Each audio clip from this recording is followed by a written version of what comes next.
Echoes in apartment 7B. It was the kind of apartment you move into when you're running from something. Cheap, silent, and nobody asks questions. Ava signed the lease with a trembling hand, her fingers still stained from the wine and mascara of the breakup. She told herself she'd only stay a month. Apartment 7B was small and cold, the windows painted shut and the radiators hissing like dying snakes. But it was hers. And silence, after months of screaming matches, was a luxury she thought she'd welcome. Until the second night. At exactly 2:17 a.m., she awoke to the sound of whispering. Not from the walls. From the vents. Her body froze beneath the covers.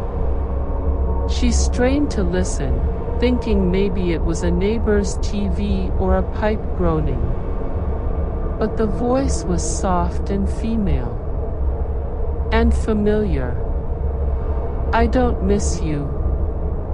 I just hate being alone. Ava's breath caught. That was her voice. But she had never said that. Not aloud. The whispering stopped when she turned on the light. By the end of the first week, the whispers came nightly, always at 2:17 a.m., always from the vent in the bedroom wall. Always her voice. At first, it repeated her passing thoughts.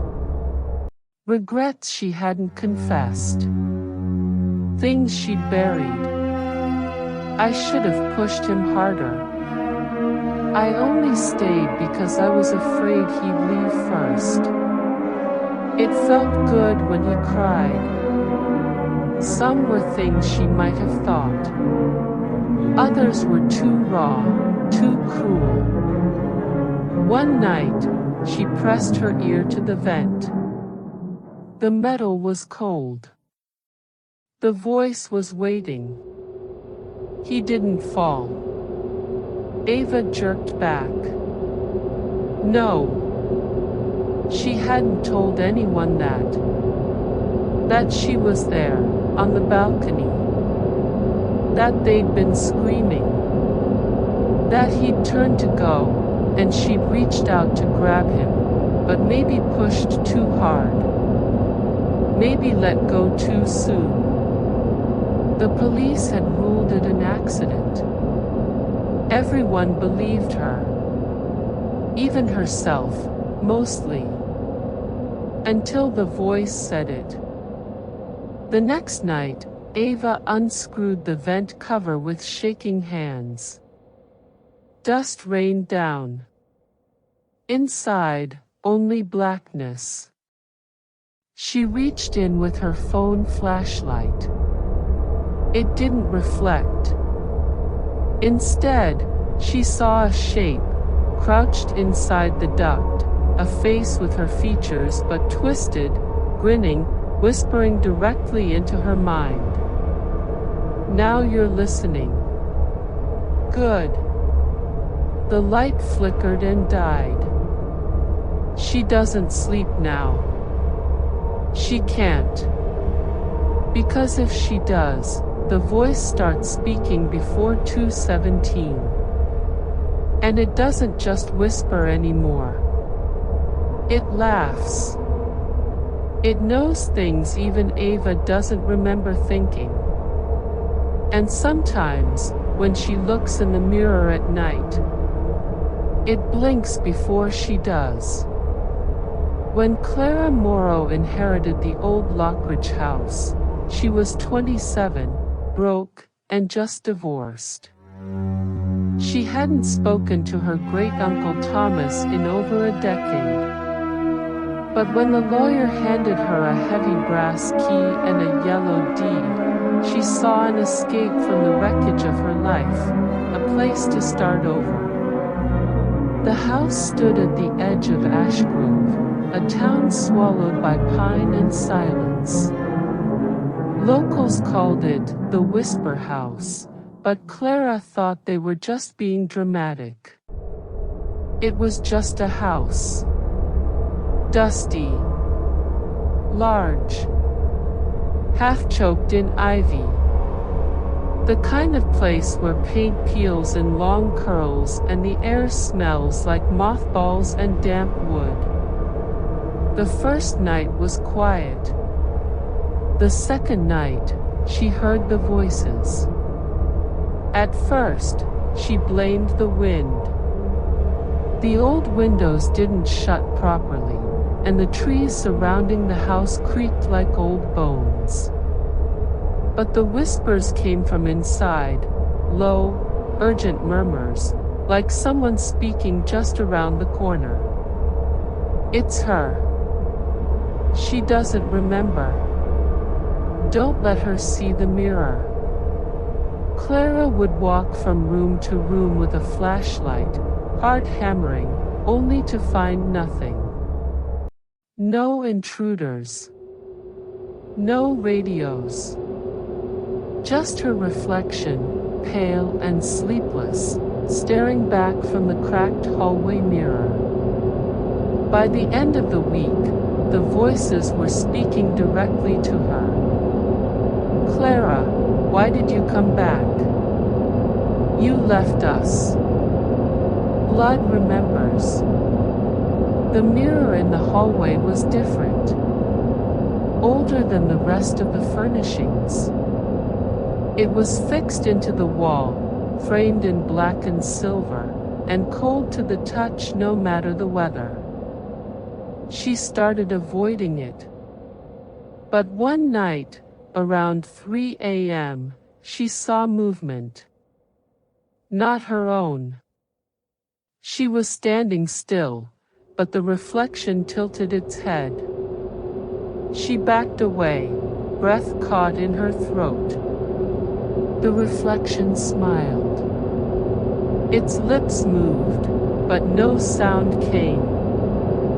Then it whispered from behind her. You were born here. You died here. You just don't remember yet. In the attic, Clara found a trunk filled with old books, trinkets, and a leather-bound diary. It belonged to a woman named Eleanor Lockridge, her great-grandmother. The entry started in 1904.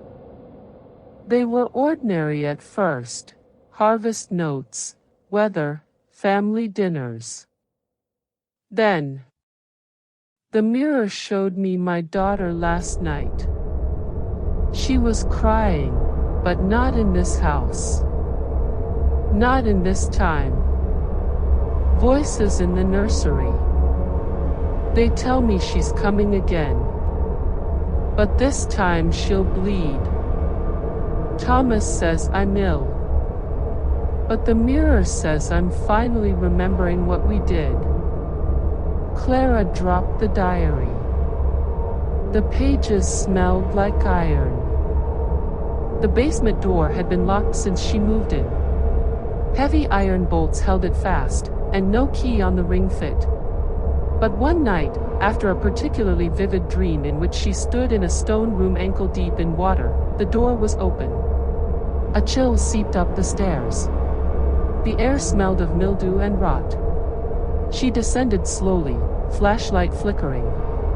At the bottom was a long hallway of stone, not brick, not like the rest of the house. These were ancient stones, slick with moss, humming faintly. And then, bones. Dozens of them, stacked neatly. Human, animal, children. At the end of the hall stood a mirror. Her reflection was waiting. You are Eleanor, the mirror whispered. You made the pact. Blood for memory. And you returned to finish it. Visions slammed into her, rituals in candlelight, whispered names, her hands pressed against glass as a child bled behind her. She screamed. The walls echoed it back, with laughter. The mirror warped, rippling like a pond, and her reflection stepped out. Not a ghost. Not a spirit. Another her. Older. Hollow-eyed. Mouth full of secrets. "I've waited long enough," it said. Then it opened its mouth, and Clara was pulled in. Weeks later, the town learned the house had been sold again, sight unseen. A young man named Eric moved in. Said he wanted solitude, to finish writing a novel. The townsfolk shook their heads but said nothing. On his second night in the house, he thought he heard whispers through the vents. He ignored them. On the third night, he passed the hallway mirror and paused. The reflection looked wrong. It wore his face, but its smile was wider. And behind it, in the glass, something moved in the shadows. Whispers followed him to bed. The house had found its voice again. There was no sensation of falling, only shifting. One moment, Clara was in the basement with her doppelganger stepping from the mirror. The next, she stood inside it, on the other side of the glass. She touched the surface, but it was no longer cold. It pulsed faintly beneath her fingers, like skin. The mirror world was not a perfect reflection. It was dimmer. Still. Thick with haze. All the familiar rooms of Lockridge House were there, but rotting, warped by mold, vines, and a sickly red light that bled from behind walls and dripped from ceilings like old candle wax. In the hallway mirror, Clara could still see herself, on the outside. But it wasn't her anymore. It was the other her. It smiled whenever Clara screamed. The whispers here were louder. More direct. They no longer hid behind corners. "You're the echo now. You traded places. You opened the door that couldn't be shut." Clara wandered the mirror house barefoot. Time meant nothing. Hunger didn't come. Sleep never arrived. But the house moved around her. Sometimes, doors that were once locked opened wide, revealing rooms filled with broken cradles, claw marks in the walls, and hundreds of eyes painted on every surface, watching her. In one room, she saw her parents as they looked the night they died in that car crash. They turned to her and opened their mouths, but spoke with the voice of Eleanor Lockridge. Blood remembers. Back in the real world, the house was waking again. And Clara could see it all. Through every mirror in Lockridge House, she watched Eric, the new tenant, wander its halls, confused by the creaks, the cold, the whispers. She tried to warn him, screaming through the glass until her throat tore. But all he heard was static. Until he touched the hallway mirror. And smiled. Not Eric. Something else.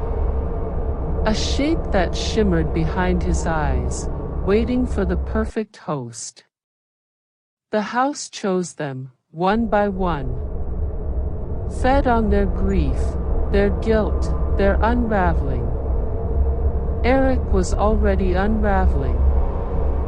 Clara learned the truth one night, deep in the mirrored attic. There, hanging from rusted chains, was a fractured sliver of the original mirror, the one that started it all. Eleanor's journal had lied. It wasn't just visions or madness. The mirror was a prison. A deal. Long ago, Eleanor had asked for second sight, for power, for protection, for eternal youth, and the house had given it. In return, it demanded one soul every generation. And now it was Clara's. Unless she could break the mirror. Clara returned to the mirror in the basement, the one she had passed through. Outside it, Eric now stood, glassy-eyed, whispering into nothing. The house had him. She only had one chance. She drove her fists into the glass again and again. It cracked. Screamed. The walls around her bled shadow. The whispers became screeches. Faces formed in the walls, children, women, men, every soul the house had consumed, crying out. Don't break it. This is our only home. We are real here. But she kept going. With a final strike, the mirror shattered. Eric was found wandering the forest 3 days later, confused and barefoot, with no memory of the house. When authorities entered Lockridge House, they found nothing in the basement. No mirror. No bones. No hallway. Just dust. And silence. The Lockridge property sat vacant for a decade before the state ordered it demolished. On the final day, the demolition crew uncovered a sealed door beneath the floorboards of the front parlor. No one remembered it being there before. Curious, they pried it open. Inside, they found a room of stone. Empty, except for a single, cracked mirror shard mounted on the far wall. One worker approached it, paused, smiled, and whispered, "You came back."